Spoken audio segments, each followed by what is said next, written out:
Matthew Stewart. Joining me is Clement. We're getting into the first match of today. It's going to be EDG taking on GRX. Oh, and I can't believe it. I talked to GRX coach before the match. He was not subtle about it at all. The way they're going to defeat EDG is through that top lane in PK. He was the MVP in spring. They want him to get that last pick to counter EDG. But so far, already 2 bans being thrown towards the top lane. Clement, we go into champion select for game number 1. Jax, as well as Aatrox, being banned out right away by EDG. Sejuani follows through, targeting Bebe. We just heard from Clearlove. Definitely. Their jungler for the side of GRX, a team that they've scrimmed against during the spring split. Now these teams teams very aggressive are in the jungle. very, very close. Bebe used to play on EDE and was a part of RNG as well before ending up on the GRX roster, so they know what each other likes to do. EDG, of course, taking away the strong top side from GRX, and GRX focusing down the mid laners from Scout. They don't want to give him something that he can perform on in a blind pick. No, they don't. So we want to make sure that those champions are taken away. For the side of GRX, they take away Nocturne, Zoe, as well as Tilia, targeting Scout, as you mentioned. Immediately, Gragas picked up by EDG. This should be Mako's champion, but already at Rift Rivals here, we've seen it played in the top lane as well. I also think it could be a jungler as well. This blue side has always been about concealing your picks. This is what the LCK does better than any other region, so they're throwing it out there. We've seen it on Mako only, but I would not be surprised to see it for some early jungle ganking power on Haro. No, I would not be surprised either. We'll have to see if EDG throws it into the jungle, but it should be Mako's support. That's what we've seen already in the LPL for the side of GRX. Picking up Swain as well as Morgana. Their first 2 picks. EDG are not going to have Mako playing that champion, Clement. You are right. Could be in the jungle, could be heading to the top lane because Soraka is their second pick.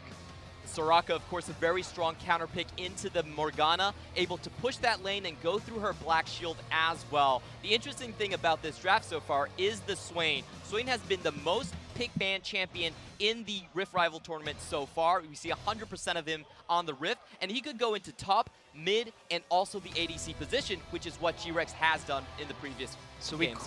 we could see Stitch pick up Swain in the bottom lane. That's something that EDG have not been doing throughout the LPL. Iboy's been put on AD carries. Haven't seen an AD carry picked up by EDG just yet. Instead, they locked in Irelia. That should be Scout's mid lane pick of choice. GRX with their final pick before going into the second ban phase. Seems like Camille should be their jungler. I definitely like the Camille idea right here. You don't want to let EDG get the combination of Aurelia and Camille. Those two will run down the mid lane and will also ruin any chance of you clearing your own jungle. So taking away that combination definitely shows a degree of understanding of what EDG has been doing. And it seems to be that EDG might not even wanted to in the first place if Haro does go for the Gragas in the jungle. But we'll have to see how those champions rotate around later on, because we're still yet to determine where they can be placed with the current meta, with Summer Split starting. Champions are all over the map. GRX immediately are going to ban out a couple of Iboy's champions. First, starting with Ashe, we could probably see a Lucian ban coming through as well. Yep, definitely. You don't know what the other position is going to be for EDG, so I think it's a safe bet to take away the marksmen so far. Ashe is a big one, Kai'Sa, of course, and Lucian, just like you mentioned, are the 3 most played for Iboy. Just so many left up and available. You can pick at least one of them. However, GRX do have the first pick after this ban phase. They could send Stitch onto an AD carry and throw Swain into the mid lane, or put Swain on the top lane spring split LMS MVP of PK. Everyone thinks the MVP should be on Flash Wolves, but I have to tell you guys, it was PK. The coaches and the players voted on him, and he's been a very good split pusher. He has a legendary coach behind him in Toys, who also played on the Taipei Assassins, of course, a 4-1 split pushing team themselves. So they're very comfortable with that type of a play style here. Remember, Toys is currently the head coach for GRX, but they've been using Wei as their new ban pick coach. He's joined the roster since Toys started as the head coach, but has not been the ban pick coach for the entirety of Spring Split. There he is on your screen right there. Instead, only jumping in during summer, which unfortunately for GRX hasn't looked good so far. They're 0-3 in the LMS, and he's going to be doing the ban picks for GRX as well at Rift Rivals, with a Renekton being locked in immediately for GRX. The bans come out from EDG. We're targeting the top lane slightly, with Darius being taken away. Koala's Alistar gets banned out as well, with Ezreal being taken away by GRX. This is the test to see EDG's champion pool right here. Oh, but they're going for Mordekaiser. Now, we've never seen a Mordekaiser actually being played in the LPL. People have shied away from it. In the bottom lane. In the bottom lane, correct. Because we saw it on the first day of the LPL. We saw one of our e-commerce teams, I believe it was Jindong, pull it out against Victus Gaming in the mid lane dueling for a gold funnel Shyvana composition. Didn't work out, didn't see it too much since. Hasn't been played in the bottom lane in the LPL, but they do lock in Poppy as their pick of choice. That should be Ray's top lane champion. Now we have to see what Ibo is going to be playing. They do have a good setup for the Kai'Sa. Soraka can't get her through lane. Pretty healthy. Even against a kill lane like the Swain and Morgana, they should be fine. And that's what gets locked in? But it does seem like GRX is going for something cheesy. A double bruiser composition in the bot lane, perhaps.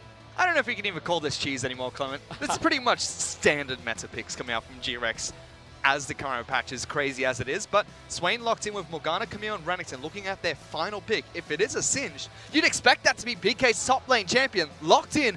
Where is this Renekton going? Where is Swain going?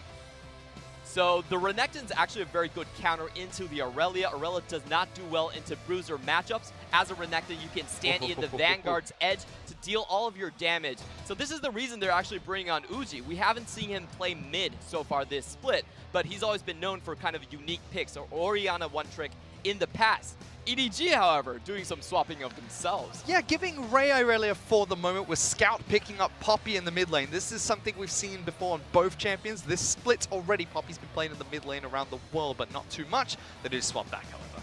Just messing with people for that 20-second mark. It is Ray picking up Poppy in the top lane, going up against the Singed. Aurelia in the mid lane into that Renekton matchup. Picked up by GRX, a little bit unorthodox, but exciting nonetheless, coming out from the LMS team. This is the answer that GRX has for patch 8.13. They're not going back to the crit ADCs, which Stitch was known on, but they're going to follow with the flow, going for the full bruiser composition. Very, very powerful in terms of the early game. It's about how much they can actually get out of EDG. And that's where they were incredibly strong. However, it hasn't looked that good for them throughout the LMS. And their other strategy that they commonly went towards was protecting an AD carry, and unfortunately, Hyper Carry's not doing too well in the current patches, Clement. Nope, not at all. We talk about Stitch and we think about Tristana, Caitlyn, and Jinx. So far, he hasn't had a chance to play any of these champions in the new summer split. So taking a lot of power away from GRX, not having that comfort picks for them, it really has hammered them down in terms of the standings. 0-3 at the moment, but they were the second seed coming in for the LMS, doing incredibly well during Spring Split. We've already hashed on the fact that PK was the MVP of the LMS. Not on the #1 team of Flash Wolves, not on the #1 seed, but on the #2 seed, being run by the head coach of Toys, now their band pick coach, Wei, also helping them out. They're looking to try and take it to EDG. They haven't played yet at Rift Rivals, so they have the element of surprise as well. And here we can see the full lineup. EDG once again going for that strong mid-jungle synergy, having good gank pressure from Haro with that Gragas flex pick right here. But that has been the key. But they said Bebe was an aggressive jungler himself, and he could potentially create openings for GRX. Let's get onto the Rift. Game 1 of day 2.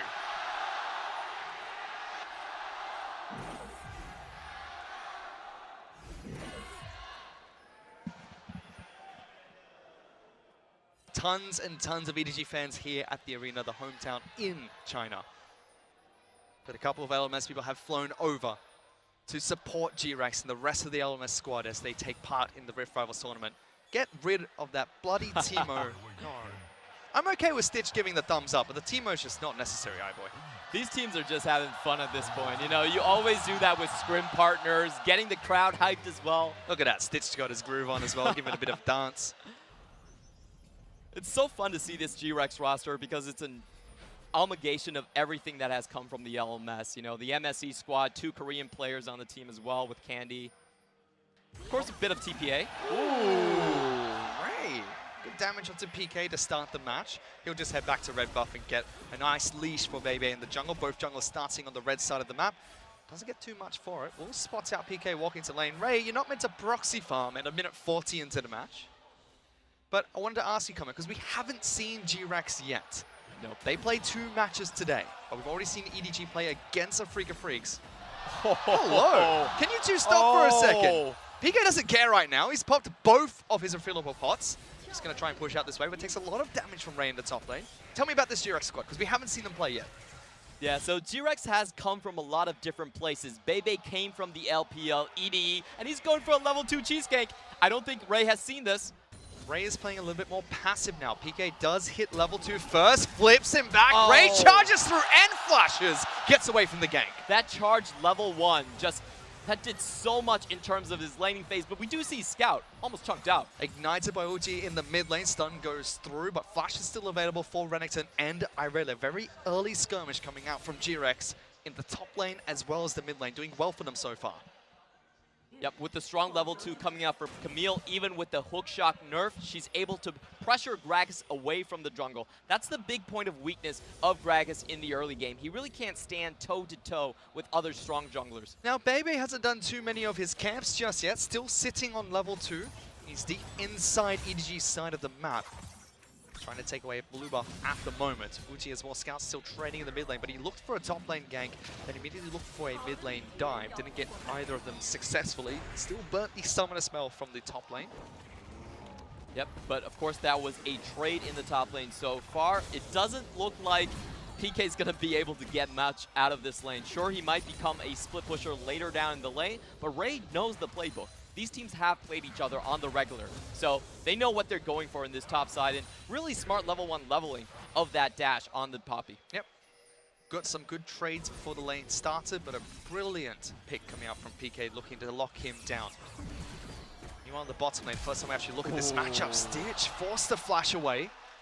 Takes the trade that goes in favor of EDG, running Cleanse, Barrier in the bottom lane here, Clement. Soraka not picking up heal, it's Barrier. Yep, she just wants to get some extra power when those ganks do come in, keep herself top off. If she's focused, Barrier is better than heal in terms of the team fighting later in the game. Double Ignite being run by GRX as well, although they couldn't see those summoner spells during Champion Select. Helps out as well, mitigating the negative heal you would get. Checking in with Haru here, picking up Gragas in the jungle. We've already seen EDG play this before, not during Summer Split, however. Going for the Electrocute on his Gragas. And we do see Ray with the new buffed Poppy does go for the Aerie for extra trading in terms of the laning phase. You can always throw out your shield and get that Aerie proc going as well. A little bit more harass onto the Singed. But both top laners are trading at the moment, Clement. Both of them burnt their flash at the same time. Teleported to lane at a relatively similar timing as well. Dark Seal as well as Corrupting Potion being picked up by PK. Haven't seen too much action up there after level 1. Same as the mid lane now. GRX going for the Renekton in the mid lane. A little bit unorthodox, but not something we haven't seen before. But not something we see commonly. Irelia are very popular in the mid lane at the moment. Still going for trades. Both of them get their stun down. Haro is waiting just in case Renekton goes aggressive here. Yep.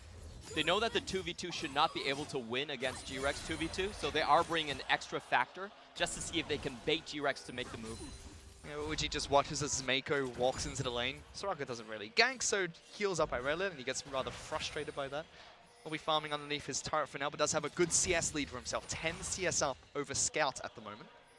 That is expected in that lane so far. And in terms of the bottom lane, we do see EDG pushing up. That's pretty normal for early Swain. Swain has very poor base stats going in level 1. And the main way he actually wins that bot lane is through getting the Never move and getting you under tower. That's basically how the kill lane is set up. Has a Morgana to follow up with lots of CC as well. But we haven't seen too much from the bottom lane just yet. It has been very quiet. Very early levels into this match, Clement. We saw trades in the mid lane, trades in the top lane. But what are we expecting moving forward? Because only 6 minutes into the match, and I see that both teams are content with farming at the moment, despite the fact they have 2 junglers that are very good at picking, both Gragas as well as Camille. GRX, in general, they want to group up. They want to use their engage from the Singed and also from the Camille to try to snowball a big 5v5. On the other hand, I think EDG, more on the route of RNG in the previous day as well. They have their hyper carry in iBoy, and when it comes to the late game team fights, they're very good at spreading people out. They can do it with the hammer from Poppy and also with the Vanguard's edge from Scout, of course the explosive barrel from Gragas as well. So they have a lot of space to operate for iBoy. We'll keep track of iBoy later on. Bebe already going for an aggressive trade against Ray. Level 6 on this Poppy, not opting to use the ultimate just yet. Bebe still tracking him down. Forces Poppy in between the turrets. PK gets some time to proxy farm as well. Minion dematerializes to deal with that cannon minion. No teleport available for Poppy. Good move coming out from GRX, focusing the Singed side of the map, giving him a small advantage in the top lane. And this does look like how GRX is going to get this bruiser composition rolling in the first place. If you want to fight an uneven number fight, you do need one of those split pushers. And it looks like they're going all in onto the Singe into PK in terms of the top lane. That's what you can do when you have Camille versus Gragas. A very strong jungle matchup. Just very different from what we normally see from GRX. It's either the hyper carry in the bottom lane or a very aggressive early game. 7 minutes in, no kills picked up by either side, but they've got a full bruiser composition looking to use that against EDG. Haro, though, is looking for a gank in the bottom lane. Level 6 is available. Level 5 for Koala as well as Stitch. iBoy and Mako poising aggressively. They jump forward. Koala uses a good dark shield. iBoy jumps forward. Cast knocks it backwards, but Koala's low. Ignite is ticking. Not going to be enough. First blood picked up by iBoy. And that was a great composition coming out from EDG right there. We've seen this do it before in the LPL, but it was Mako playing the Gragas. However, it works the same way. Explosive Barrel will get you that proc needed for Killer Instinct on Kai'Sa. It allows EDG to pick up the first kill of the match, denies CS away from GRX's bottom lane as well, and the first turret is going to fall. You can see the stats coming out from iBoy as well. 5 wins, 1 loss on Kai'Sa so far. This is the first split that iBoy has actually picked up the Kai'Sa. Usually did go for the Caitlyn and Kalista in spring, but this time around, they've realized that winning lane is not as important. You can win lane through kill threat rather than just the pushing power. Which is what we saw there. Haro makes a trip down into the bottom lane, gets a pick. Bebe was not close to the bottom side of the map yet. PK recalling at the same time, so GRX were not able to respond to that. I really like EDG's philosophy so far in 8.12, 8.13. They're saying level 1 to 5 is not as important. It's all about the level 6 kill threat for them. They always play a jungler that has a lot of that potential. The Nocturne, the Sejuani, and now even the Gragas just followed up. Plenty of bruises for themselves, still sticking to the hyper carry that iBoy provides later in the match. Provides that extra bit of ability power damage as well. We can take a look at the dive bottom lane again. Koala almost escaped, but persistent coming out from EDG's bot lane. And the timing here is just so good. 2 level 5s on GRX's side, and of course, finally the explosive barrow, giving an extra tick onto Morgana so that iBoy could finish him off with the plasma. They burned the dark shield first as well, so the crowd control doesn't get interrupted when Haro throws out the ultimate, which was nice to see. Has given EDG a slight advantage to kickstart this match, 2,000 gold ahead. Nicely to have just 10 minutes into the game. Definitely. Looking at almost 2K at this point, actually over 2K. And unfortunately, Uji has been able to get nothing going so far. Renekton, a very early game champion. Scouter actually looks for the one-on-one. Uji's just going to slice and dice away back to the turret. Escapes the gank, actually burns Scout's ultimate. Yep. Uji, smart play there, knew that the bottom lane was coming in. Baby's able to interrupt Haro. Haro now in trouble. Will be Baby that falls first. However, great heal coming out from Mako. Keeps Haro alive. Yep, and EDG there. They keep the other members from GRX away from the fight, so they have the healing from Mako coming on, keeping Haro topped off, able to pick up another kill. But they don't get anything from it just yet. They were posturing aggressively inside the blue side of GRX's jungle. iBoy is now rotated into the mid lane. They've swapped out. Scouts moved down to the bottom side of the map, currently split pushing, hoping Renekton will move down there. PK as well as Ray still on the top side of the map. A CS lead available for Singed. Poppy's just farming against him for the moment. And I think that play really demonstrated what GRX has been having troubles so far in this split. That Bebe doesn't seem to really be on point with the rest of the team. He went in by himself, but Uji had to pop the ultimate, the dominance, but still wasn't able to find an entry point into the fight. So a little bit of a discord going on GRX side, handing over the kill to EDG. Just felt like EDG were already set up for that fight itself. GRX caught a little bit off guard, and both times the 2 picks EDG have found for themselves have given them slight advantages in this match. 3,000 gold ahead. They're going to be able to take a Rift Herald for themselves, but Bebe's waiting to see if he can go for a steal, decides not to. It's an easy pickup for EDG. Yep, and a lot of this could have snowballed from the ban pick. This is the interesting thing about 8.13 with so many flex picks going around. A lot of the times, teams do misread the draft. So we saw GRX pick up the Morgana, probably thinking it was going to be a Gragas support for Mako, but instead, coming in with the Soraka and absolutely smashing this GRX bot lane. So, you know, these are the questions I really want to ask in the interviews.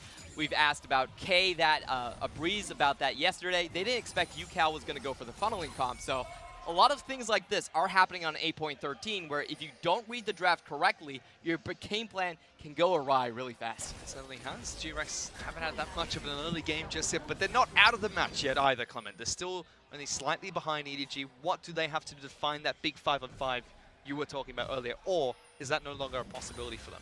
I still think they have to go for it. That's pretty much their only win condition if you're running a full bruiser. But it's going to come down to the Dragon setup so far. And if you look at Scout, he's pretty much uncontested in terms of the bot lane. As long as he can keep that wave shoved up, I don't think GRX can actually find that big 5v5 Dragon fight to kickstart their comp. The first dragon, or first elemental dragon of the game, is a mountain dragon. Neither team has postured towards it just yet.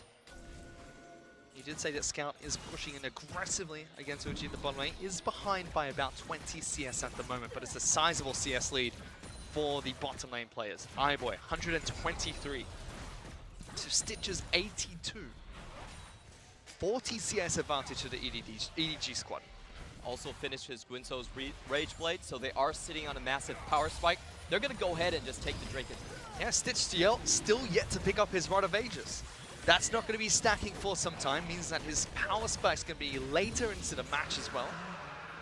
They do have a full bruiser composition, so they can try and make use of that. Now picking up the Rod of Ages does have a stopwatch for himself as well, using a teleport to get back into the lane as fast as possible. And we've seen this with a lot of Swain bot lanes. If you don't get kills in lane with your never move combos, then you do tend to fall pretty far behind, and you're also building into Rod of Ages, which really slows down your team fighting power.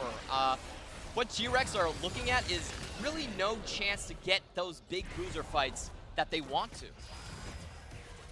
EDG just keeping them locked down, still making sure that they're split apart across the map. PK 1-on-1 against Ray in the top lane. Now EDG going to try and group up into the mid lane itself. They use Rift Hell to chunk out this turret. They push forward. We'll take the second turret of the match against GRX.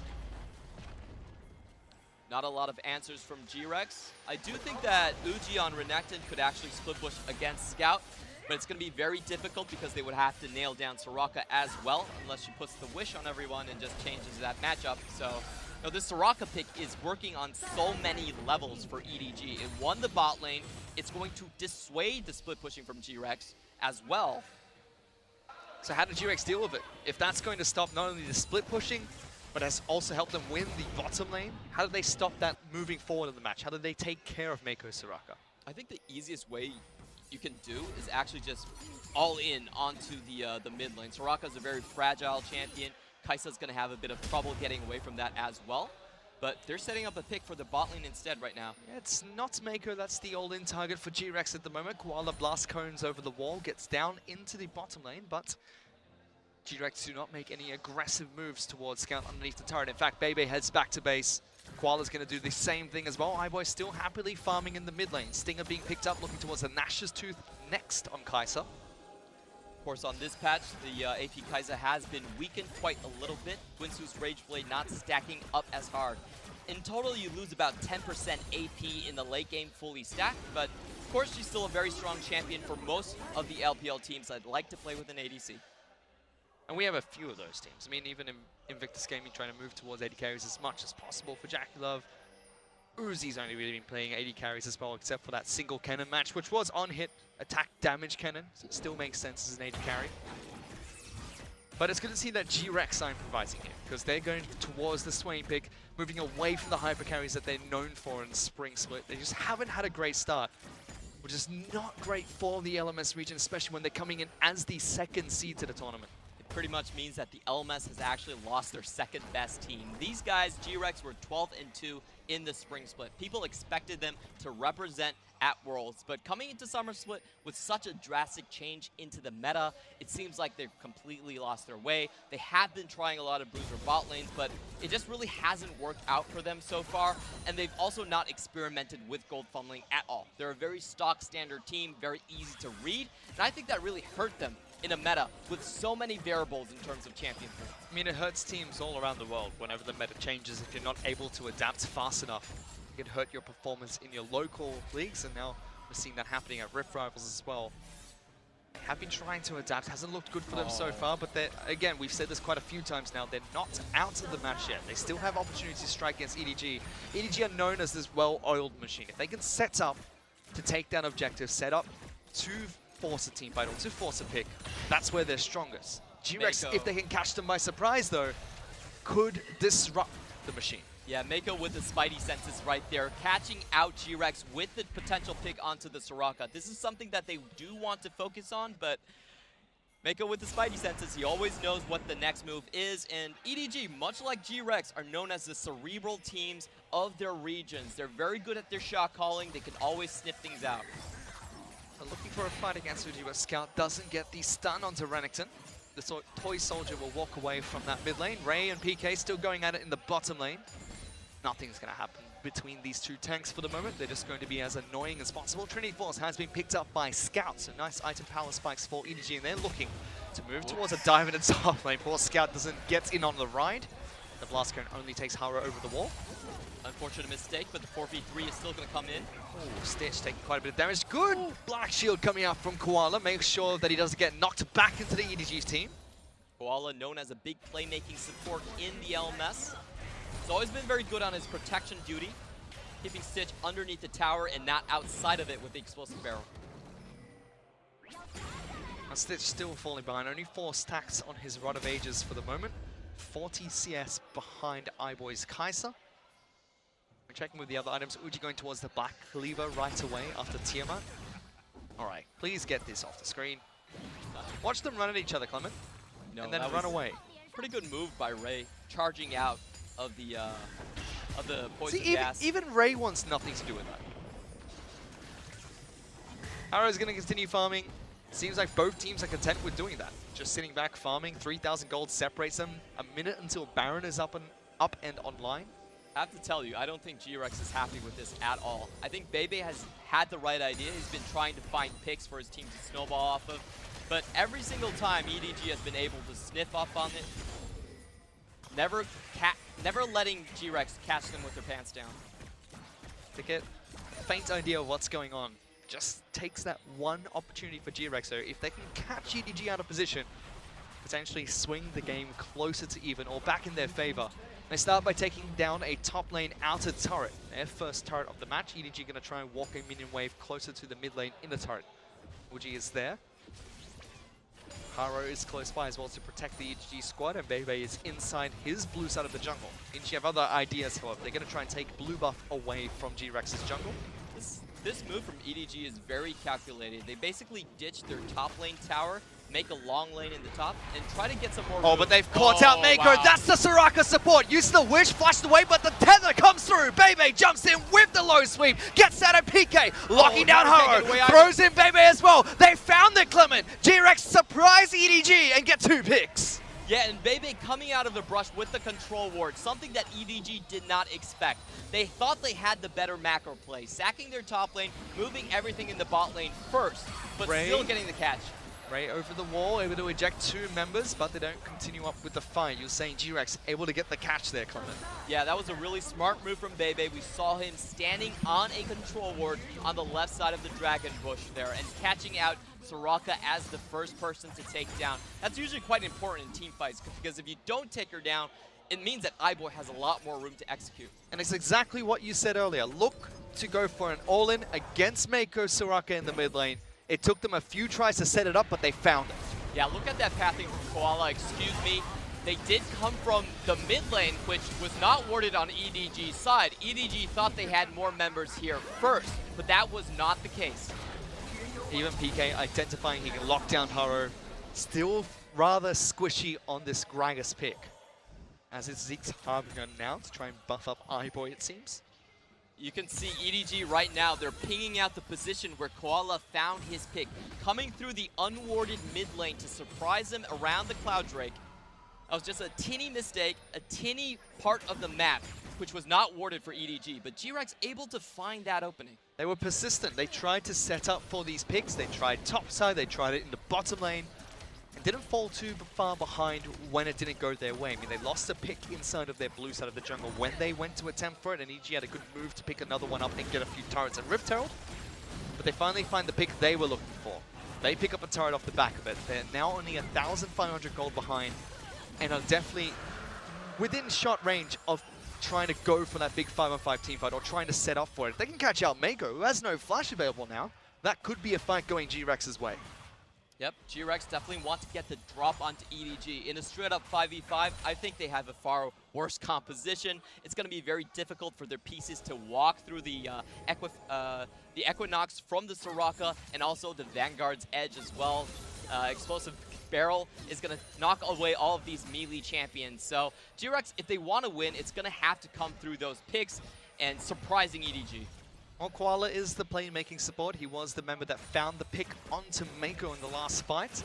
We've already seen how quick he is with the black shields as well to protect the rest of GRX from the crowd control that EDG are throwing their way. It was really a bit unfortunate. I actually really liked what EDG's play was. It was going to sack the top lane, make sure that GRX's bottom lane actually moved to the Dragon Pit a bit later, and they had full control of the blue side, they had control of the mid lane, but they missed the flat-out mid part of the they missed the open part of the map right there, and Koala was just able to waltz through. I mean, it's not a very tanky lineup from EDG either. Yes, they've got a Poppy, but they support the Soraka. They've got a Bruiser in the mid lane, and Haro's gone for Runic Echoes, followed by Zeke's Harinder. So not very tanky at the moment on his Gragas pick. We saw GRX capitalize on that, but it's going to be EDG to look for a fight. Koala able to get the black shield onto himself. Throws out the ultimate, trying to separate Uji from the rest of his squad. Renekton's in the middle of this fight, taking too much damage. Haro gets that first kill, and GRX will try and disengage. Or will they? Because Ibo's going to jump into the backlines all by himself. 1-on-2 against Mei. Gets the kill, forces PK out as well. Still keeping close attention to his plasma stacks right there, able to find the follow-up pickup. GRX, I think they went in very haphazardly, and there might be more going down. Black Shield does evade that. 2 picks going EDG's way. They forced the fight. Stopwatch used to disengage as soon as Koala, once again, quick with the Black Shield to protect himself. The rest of the team not on the same page with disengaging.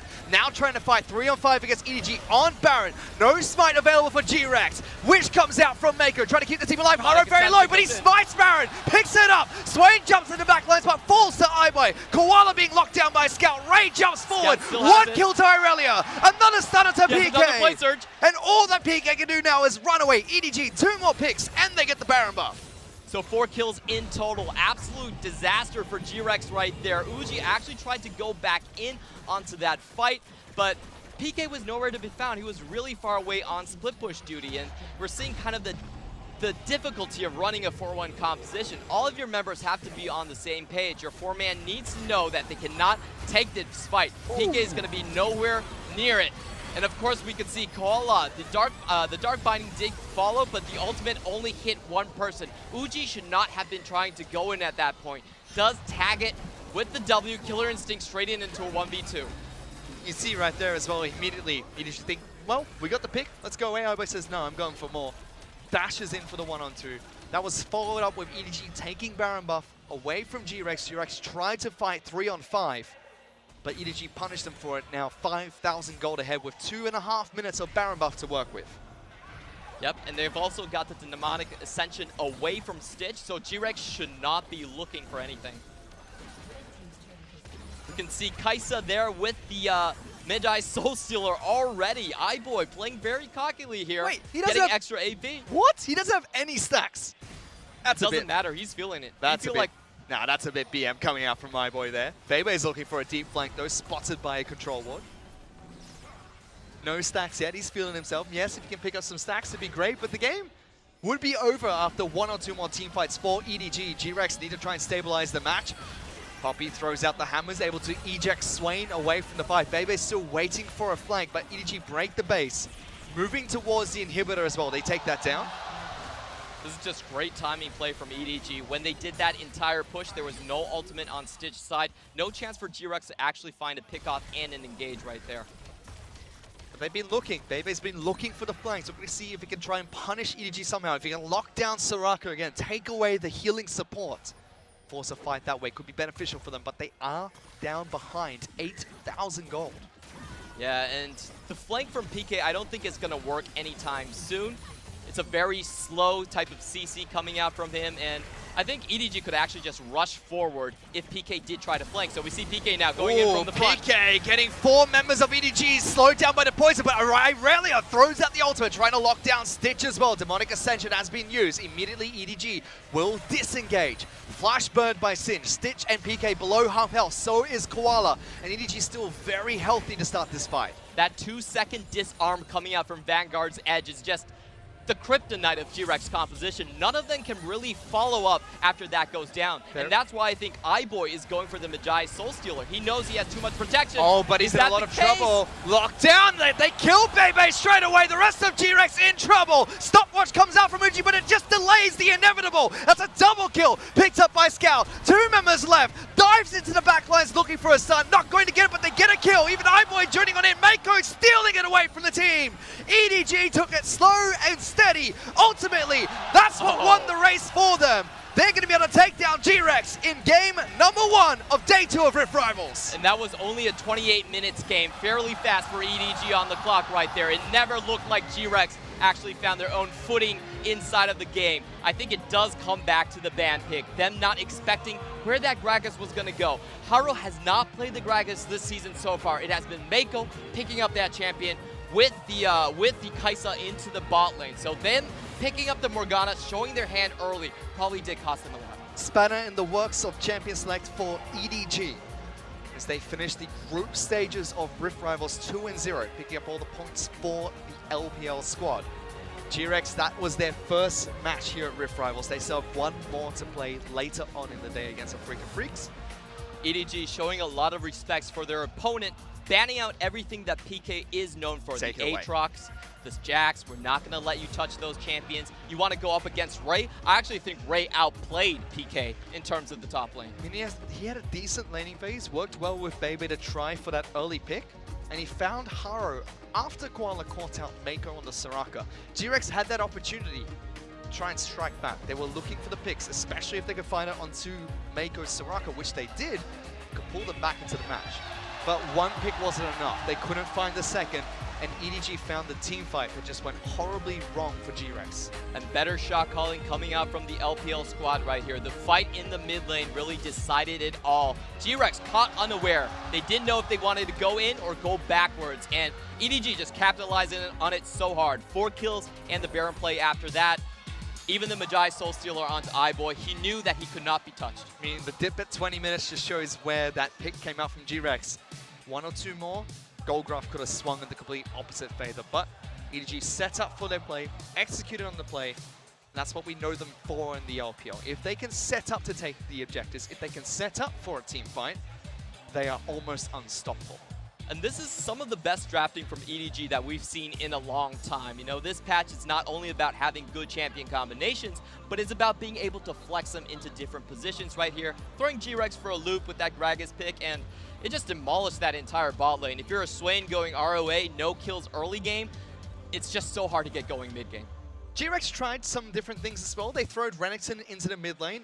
We saw there only 2.6k damage, but you have to remember, he almost solo killed Scout at about 2-3 minutes of the match.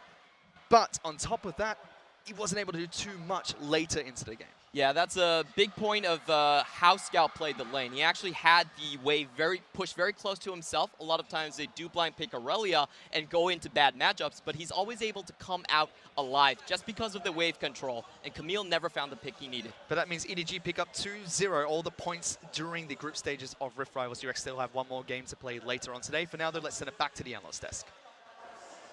Thank you so much, gentlemen. And now we get to take a look. Look, we predicted it before getting into the game. The triple LPL caster desk with the triple LPL prediction.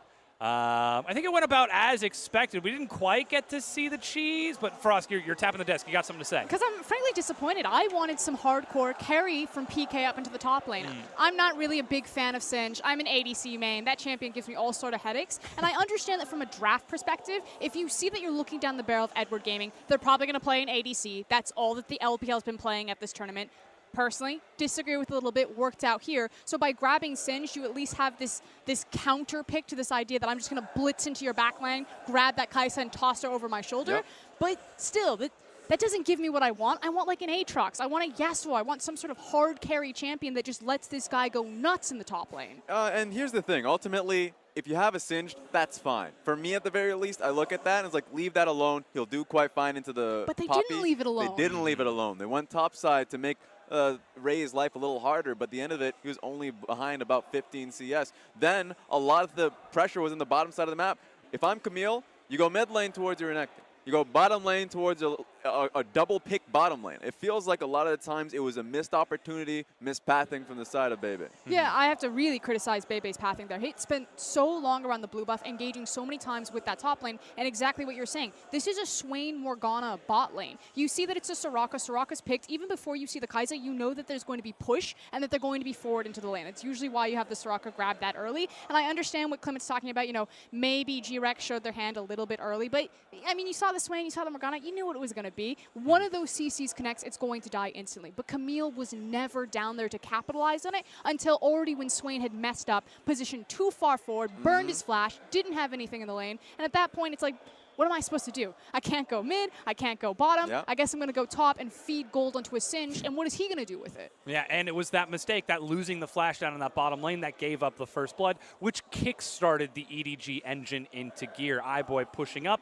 and of course we got to see the Kai'Sa Gragas, which seems to be like the discount Trundle nowadays. Yeah, and here's the thing. Level 6 was the biggest point. Level 6 on Gragas made it very easy for iBoy to, of course, come in. It was already a bursted Morgana, so ward up on the bush, easy for iBoy. Major question is, once again, where is the Camille on that massive wave pulling in? And a lot of the times when you see a Camille being picked, you expect a hookshot flash coming into the mid lane with a setup, or bottom lane, either for a counter gank opportunity or for that gank to come through. That's why a lot of the heavy criticism for the early game, because the onus was on that for Bebe. But as I mentioned, he put a lot of time in the top side of the map, and there was no, I would say, return on his investment. And this is also one of the cracks about why GRX have slipped so far backwards. Because again, this is a very different team that we saw from spring in the LMS to summer. And part of the issue is they're not able to hide kind of their weaker pieces behind Stitch in the ADC position, or more importantly, behind PK in the top lane position. Now they need Bebe to step up to be kind of a carry-oriented jungler in a very versatile meta. And his pathing was out, his synergy with his team was a little bit wonky, and I think, frankly, he's the one that you want to consistently expose if you want to tear GRX apart. And though it was a unfortunate early game for Bebe, he was finally able to follow up on the pick that we saw Koala make in that mid-game team fight. That said, though we got to see GRX win a team fight, it looks completely different than compared to when EDG win a team fight. But yes, but this is what the composition was supposed to do. You have so much pick potential because you have things like a Camille, like a Morgana, and then with the Sin. Sin can just run into a backline. Yeah, you'd want to grab Kai'Sa. He finds the Gragas instead. But as you're saying, they find this big team fight, but it doesn't turn into anything. Ray disengages them from the tower, and then back-to-back Edward Gaming strike. And amazing, as you said, they get the pick. Already they had the control towards the Baron side. They're moving in that direction regardless, so they've turned into a Baron immediately afterwards. You can say there's a timing difference, but this difference between the first one is you immediately base if you're on the side of GRX. They didn't get anything in the mid lane. This time around, the EDG were already working towards an objective. They net it, and of course, MVP goes towards iBoy because the setup was there, and he was able to be in the right place at the right time and nets the kills. 40 CS over his opponent at 10 minutes, and he just grew larger and larger. But that said, it's super easy to win that lane when you've got a Soraka behind you auto-pushing. The Swain has burned the flash because he decided to face check without his support, and you're basically 2v nothing in the bottom lane. So then this is a conversation that we need to have about EDG once again, because we predicted EDG would play the style. They always play the AD carry-centric style if Scout isn't carrying in the lane. We saw it coming. This is what we saw now in 2 games. But it's how they set it up that was different. So this is actually a complaint that I have about the LPL teams. I don't think that the LPL has the best read on the meta right now. I prefer this bruiser, flexible... Hard if your patches behind. I know, right? This flexible, versatile style. Because with the AD carry priorities in the draft phase, you give your hand away early. But what Edward Gaming did to compensate for that is with the Gragas flex pick. Yes, they still went for the ADC because they showed the Soraka, but it was 2 ADC bans. They picked Ashe Ezreal. I don't know why they didn't think it was going to be the Kai'Sa. The LPL is all about the Kai'Sa, and she got a free lane phase, but it was done a little bit differently rather than prioritizing the ADC further on or earlier on in the draft phase. And that's the thing, if you're going up against an EDG or RNG later on in the tournament, remember, it's mastery of the style versus being a jack of all trades. They decide that we're going to stick to the style and when perfecting it, EDG plays towards bottom lane. for years now, and teams have tried to just for Forever. a long time. And the way you'd be able to take it away is by challenging them in the bot side of the map, challenging them in the river, so you can actually gain control of the river, get control wards, and a lot of teams lose control of that access. Bebe decided not to contest it. They lost it. They lost their bottom lane, lost the game. That's actually the best way. If you want to be an LPL team, and this is just shortcut notes for everyone, do exactly what TL did to RNG. They decided to throw down the gauntlet. They weren't going to give them a passive lane phase. Double lift locked in the likes of Caitlyn, and you take it to them. You do not beat these LPL teams by trying to snowball on a top laner or through a jungle matchup. They win through the bottom lane, and you can beat their bottom lanes. So why not step 2 and show up? And that's the thing. I liked, and this is why it makes me kind of sad seeing this, the Swain, Morgana.